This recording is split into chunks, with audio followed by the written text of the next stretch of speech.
নমস্কার বন্ধুরা, জিইউটিউব পরিবারে আবারও স্বাগত। আমি ভৌমিক। আজকের এই ভূত চতুর্দশীর দিনে আমি আপনাদের নিয়ে যাব এক অস্বাভাবিক অভিজ্ঞতার জগতে। একটি সত্য ঘটনা, কৃষ্ণনগরের শ্মশানের আলো। আরে ভৌমিকদা, নমস্কার। আমি শুভ্র। আজকে ভূত চতুর্দশীর বিশেষ দিনে আপনার অনুষ্ঠানে অংশ নিতে পেরে আমি রোমাঞ্চিত। কিন্তু একটু বলবেন, এই ভূত চতুর্দশী আসলে কি? ভূত চতুর্দশী হল একটি প্রাচীন হিন্দু উৎসব, যা দীপাবলির 5 দিনব্যাপী উৎসবের দ্বিতীয় দিন। এটি কার্তিক মাসের কৃষ্ণপক্ষের চতুর্দশী তিথিতে অনুষ্ঠিত হয়। দক্ষিণ ভারতে এটি নরক চতুর্দশী নামেও পরিচিত। আমাদের পশ্চিমবঙ্গে এই দিনে 14 রকম শাক খাওয়া এবং 14টি প্রদীপ জ্বালানোর প্রথা প্রচলিত। ও তাই নাকি? কিন্তু কেন 14টি প্রদীপ জ্বালাতে হয়?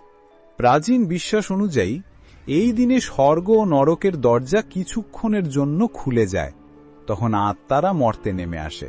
বলা হয়, যমালয় থেকে 14 প্রেতাত্মা এই দিনে পৃথিবীতে আসে আমাদের ক্ষতি করতে। তাই এই 14টি প্রদীপ জ্বালিয়ে অন্ধকারকে দূর করা হয় আর অশুভ শক্তিগুলো থেকে রক্ষা পাওয়া যায়। আশ্চর্য। আচ্ছা, আজকে যে গল্প শোনাবেন সেটা কোন জায়গার? কৃষ্ণনগর তো পশ্চিমবঙ্গের একটি ঐতিহাসিক শহর, তাই না?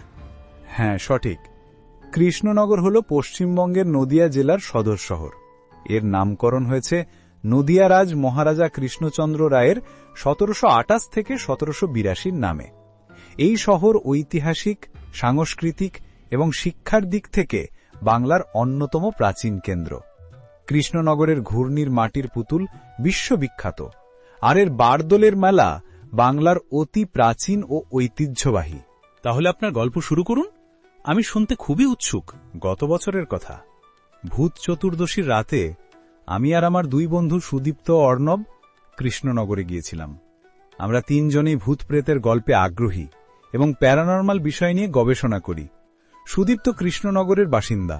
তার কাছে শুনেছিলাম যে কৃষ্ণনগরের পুরনো শ্মশানে নাকি ভূত চতুর্দশীর রাতে অদ্ভুত আলোর দেখা মেলে। তাই নাকি? আপনারা শ্মশানে গিয়েছিলেন সেই রাতে? হ্যাঁ, সন্ধ্যা হতে না হতেই আমরা কৃষ্ণনগরের পুরনো শ্মশানের দিকে রওনা দিলাম। সঙ্গে ছিল ভিডিও ক্যামেরা, রেকর্ডিং ডিভাইস এবং ইএমএফ মিটার। শ্মশানের কাছে পৌঁছাতেই দেখলাম শ্মশানের পাশেই একটা পুরনো বটগাছ।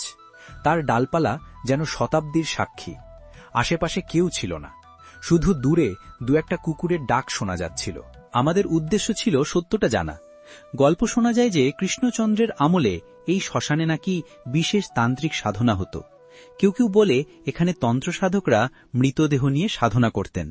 সুদীপ্ত বলল, ভূত চতুর্দশীর রাতে মধ্যরাতের পর এখানে একটু ছায়ামূর্তি দেখা যায়, হাতে একটা আলো নিয়ে ঘুরে বেড়ায়।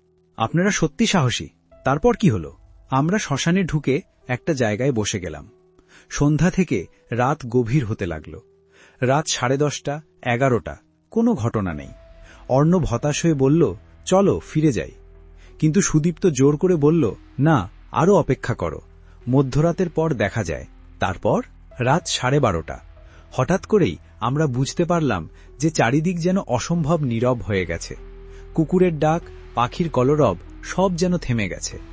এমনকি বাতাস বয়ে যাওয়ার শব্দ যেন নেই। আমরা 3 জন একে অপরের দিকে তাকালাম। ইএমএফ মিটারে অদ্ভুত রিডিং দেখা যাচ্ছিল এবং হঠাৎ দূরে শ্মশানের একপাশে একটা ম্লান নীলচে আলো দেখতে পেলাম।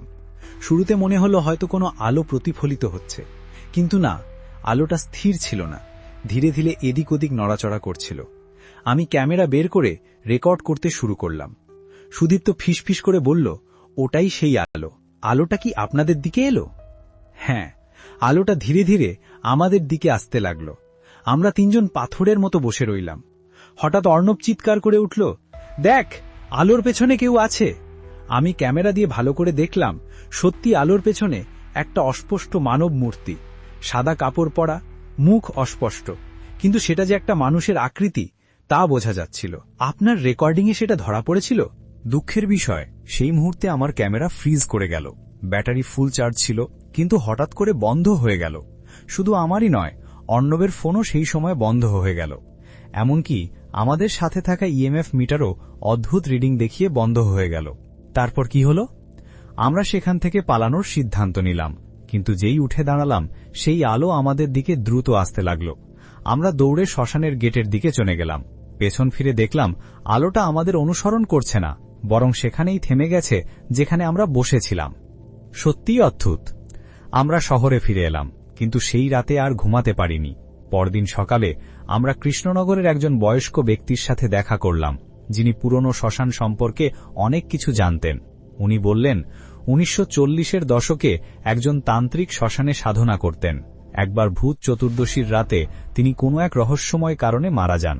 স্থানীয় লোকেদের বিশ্বাস তার আত্মা এখনও শ্মশানে ঘুরে বেড়ায়, বিশেষ করে ভূত চতুর্দশীর রাতে। কি অদ্ভুত! আপনি কি মনে করেন সেই তান্ত্রিকের আত্মাই আপনাদের দেখা দিয়েছিল? আমি কি দেখেছিলাম তা বলতে পারবো না, কিন্তু অদ্ভুত ব্যাপার হলো আমার ক্যামেরায় যা রেকর্ড হয়েছিল সেটা পরে দেখার চেষ্টা করলাম, কিন্তু ফাইল কারাপ্ট হয়ে গেছে। শুধু একটা ফ্রেমে ম্লান একটা আলোর আভাস পাওয়া যায়। আপনার এই অভিজ্ঞতার পর আপনি কি কোনো সিদ্ধান্তে এসেছেন?